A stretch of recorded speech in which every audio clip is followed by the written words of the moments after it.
Sir जय हिंद। अनुपम Tiwari sir, जय हिंद। बहुत बहुत शुक्रिया समय देने के लिए। Thank you sir.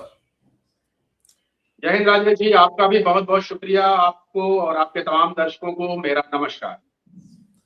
Thank you sir, आपने समय दिया, शुक्रिया इसके लिए। दरअसल एक बेहद इंटरेस्टिंग मुद्दा था जिस पे बहुत कम लोग बातचीत करते हैं। मुझे लगा कि इस मुद्दे पर मैं आपके साथ बातचीत करूं। बच्चों की एजुकेशन से, और खासकर जब आप सर्विंग होते हैं तब तो चलिए 3 साल बाद पोस्टिंग आनी है, आर्मी स्कूल केंद्रीय विद्यालय मिल जाता है। लेकिन जब आप रिटायरमेंट आ जाते हैं तो वही आर्मी पब्लिक स्कूल या केवी आपके बच्चों को एडमिशन देने से मना कर देते हैं। इवन तक जो एयरफोर्स के जवान होते हैं उनके लिए तो टोटली मना हो जाता है आर्मी पब्लिक स्कूल में।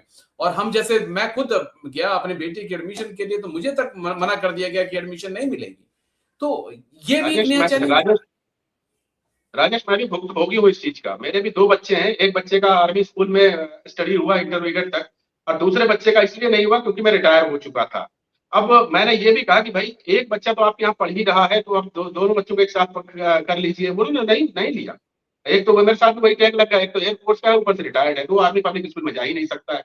तो ये समस्याएं आती हैं। लेकिन मैं यही कह रहा था कि आपको फिर अच्छा, सबसे बड़ी दिक्कत राजेश क्या है ना, ये army public school, air force school, ये सब आपको मना भी नहीं करेंगे। आपको हमेशा हाँ, लिंगर ऑन करते रहेंगे कि ठीक है हम देखेंगे, कभी वैकेंसी क्रिएट होगी देखेंगे। तो उसमें फिर आपके ऊपर होता है कि आप बच्चे का एक साल बर्बाद करते हो या फिर आप उसको कहीं प्राइवेट में एडमिशन दिला देते हो। तो अल्टीमेटली बच्चे को प्राइवेट में कहीं एडमिशन दिला दिया जाता है।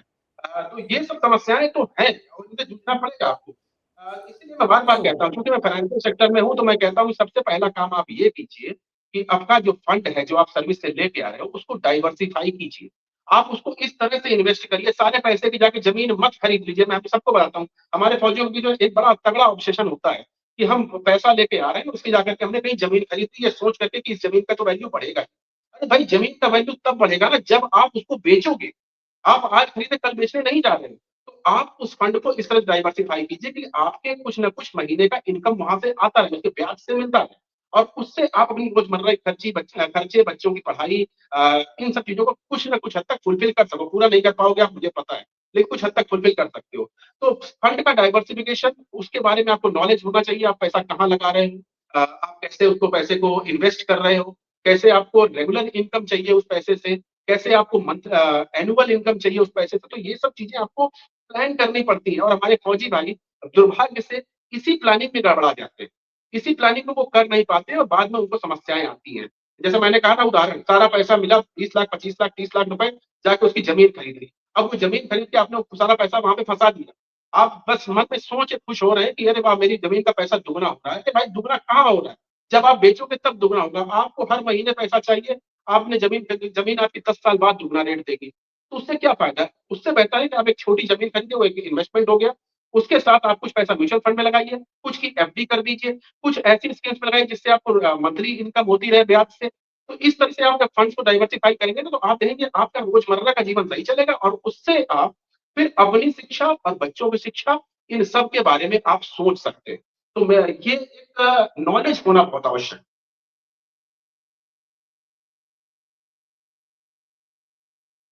जी, एक आखिरी सवाल है सर। एयरफोर्स के विंग कमांडर साहब हनी ट्रैप में फंस के पाकिस्तान को कई खुफिया जानकारियां दे दी। अपने हमारे अधिकारी, इससे पहले भी कई बड़े बड़े अधिकारी एयरफोर्स के में भी और इंडियन आर्मी में भी इसमें फंस रहे। जवानों का तो मानते थे कि भाई जवान अनपढ़ होते हैं, कम पढ़े लिखे होते हैं, फंस जाते हैं। लेकिन अधिकारी अगर इस जाल में फंस रहे हैं तो सोचने की जरूरत है फिर तो। देखिए राजेश, अभी वो न्यूज मैंने पढ़ी है, और इस न्यूज पे मैं फिलहाल उस अधिकारी को दोषी तब तक नहीं मानूंगा जब तक उसके ऊपर केस क्लियर नहीं हो जाता कि हाँ उसने गलती करी है। अभी तो वो सारी सस्पेक्ट हैं, इस वजह से उनको दोषी मानना फिलहाल सही नहीं। लेकिन हाँ, इस बात से मैं पूरी तरह सहमत हूँ कि जब एयरफोर्स आर्मी के अंदर सोशल मीडिया को बंद कर रखा गया है, मेरी जानकारी के अनुसार, जब आप कोई भी serving officer, serving soldier social media का उपयोग नहीं कर सकता है, ऐसा नियम है, तो फिर ये हनी ट्रैप कैसे हो जा रहा है सोशल मीडिया में वो व्यक्ति कैसे था? तो ये सबसे बड़ा प्रश्न तो यही है कि अगर सोशल मीडिया बैन होने के बावजूद वो विंग कमांडर साहब सोशल मीडिया में अपना अकाउंट चला रहे थे, तो वो जबरदस्त तरीके से दोषी हैं। और अगर उनको हनी ट्रैप किया गया है, तो इसका मतलब और बहुत सारे लोग हनी ट्रैप हुए होंगे, 100% हुए होंगे। इनका केस खुला है, इनको दोषी माना जाएगा। अगर आगे चल के इनके खिलाफ सबूत मिलते हैं तो ये दोषी साबित होंगे।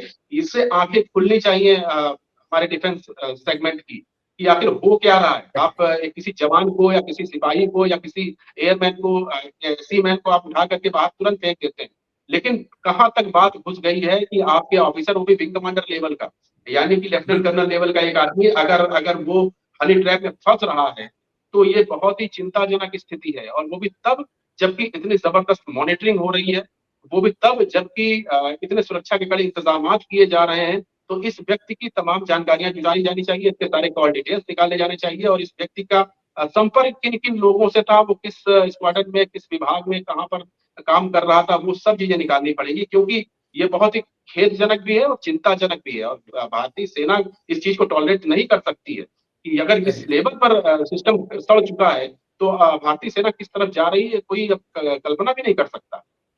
एग्री एग्री सर, जरूर जरूर कोर्ट ऑफ इंक्वायरी होगी और तय तक पहुंचेंगे। और फिर इंडियन आर्मी, एयरफोर्स, नेवी में एक चीज तो है कि बख्शा किसी को नहीं जाता है, फिर वो चाहे विंग कमांडर हो, चाहे फिर वो मेजर जनरल, लेफ्टिनेंट जनरल हो, अगर दोषी है तो सजा तो मिलती है। लेकिन शुक्रिया, बहुत बहुत शुक्रिया अनुपम तिवारी सर, आपने समय दिया। थैंक यू सर इसके लिए। जय हिंद, take care. Thank you sir, thank you. Thank you, नमस्कार, जय हिंद। Thank you, take care sir, enjoy.